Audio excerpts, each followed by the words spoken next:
Eric Dubay is someone who you would normally see pushing the flat earth with his 200 proofs that the earth is not a spinning ball. However, he has decided to declare his cards on evolution and dinosaurs. And guess what? He thinks they're both a hoax.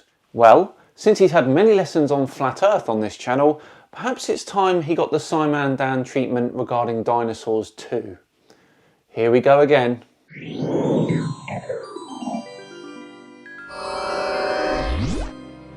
Hello all and welcome along to another episode of Tinfoil Tuesday with me, Simon Dan. Thank you very much for joining me. Before we begin today, I just want to say a huge thank you to all of you. This week the channel passed 250,000 subscribers and I am truly humbled.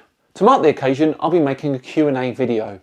Keep your eye out on the community page of the channel because I'll be posting there soon a means to submit a question. Thank you very much, and here's to 500,000. Right, back to today's video, and yes, Eric Dubay has decided to venture into conspiracy pastures new with this video, Evolution and Dinosaurs Debunked. Confidence supreme, but does he have any evidence for this debunking? Today we're going to concentrate on the dinosaur part of his video and show him the error of his ways. In his own words, dinosaurs are nothing but a Freemasonic hoax used to bolster this destructive, disempowering, atheistic, nihilistic paradigm they are propagating to the masses. Of course they are, Eric.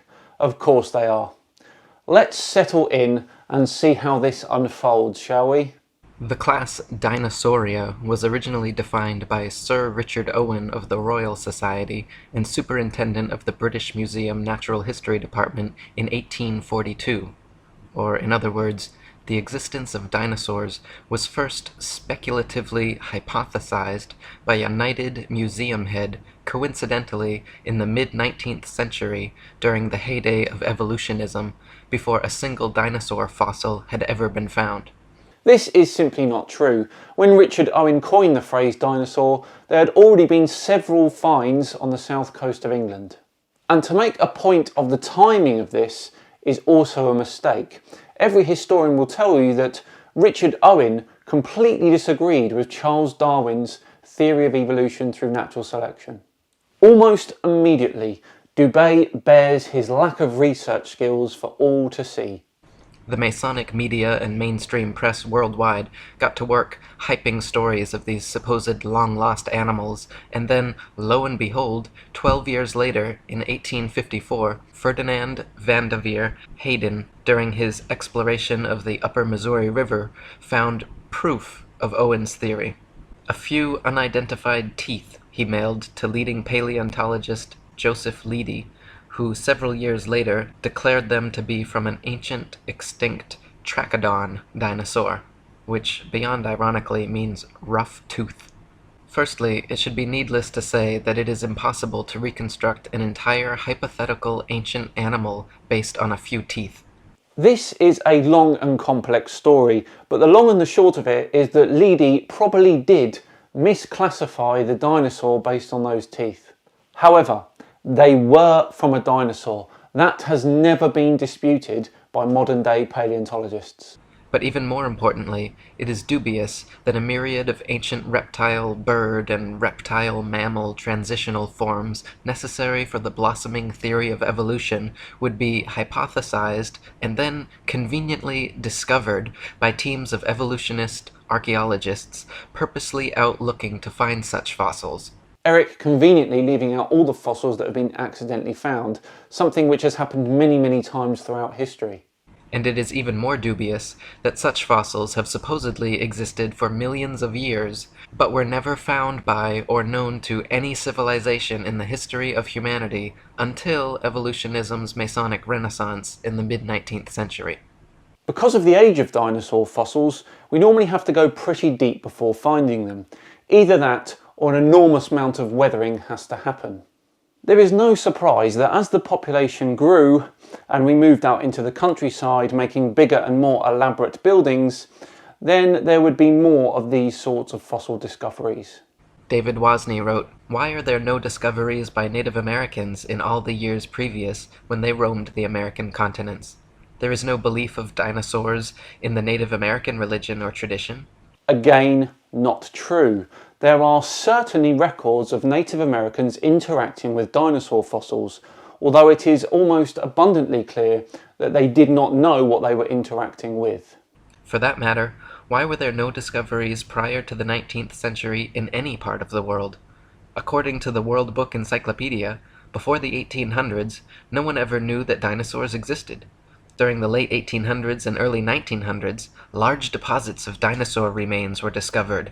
Why has man suddenly made all these discoveries?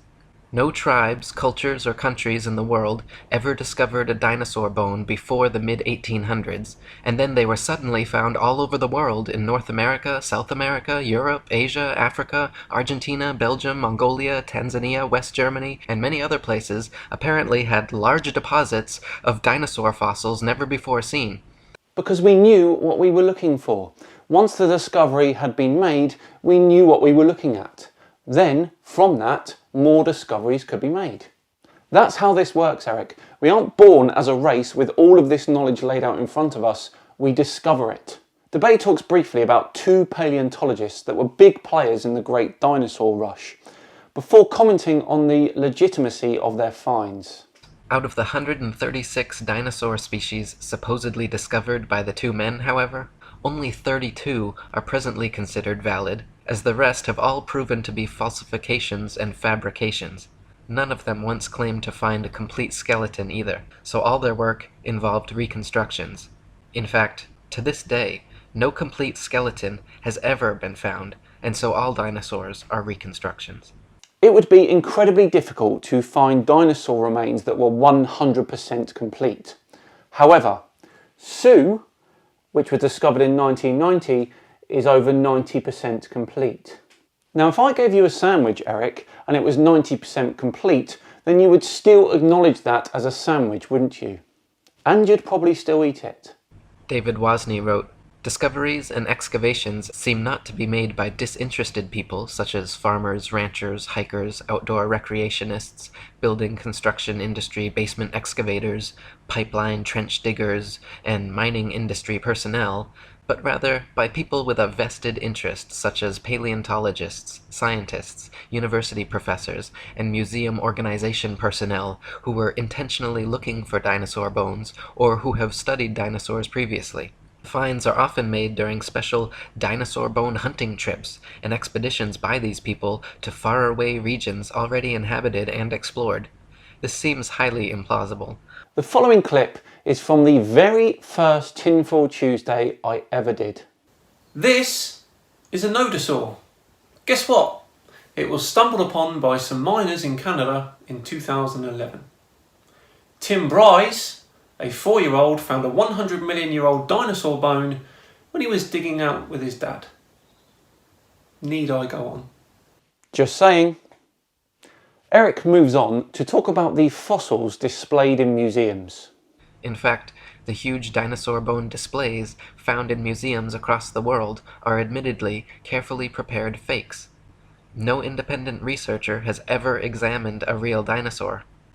They claim all the actual fossils are kept in high-security storage, but only a select few paleontologists are ever allowed to examine them, so the ability to ascertain their authenticity is kept from the general public. There is some truth to this, but it's common knowledge that a lot of the fossils that are displayed are casts of the originals. That doesn't mean that the original fossils aren't there. To preserve them, this is normally the best course of action. I don't know about you, but this is incredibly hard work today. Eric drones on for a further 20 minutes, making bad argument after bad argument and reciting more poor literary citations. I really want to look at dinosaur debunking again one day, but it won't be with Mr. Eric Dubay. His technique is much the same as his flat earth one continuous monologue with some pretty pictures in the background. I don't know about you, but to me, that's not very convincing. Well, that wraps up another episode of Tinfoil Tuesday for this week. Thank you very much for joining me. If you did enjoy it, then please do like and subscribe. It would be thoroughly appreciated. I've been Simon Dan, have yourselves a great day, and I'll see you all tomorrow for a new comments video. See you then.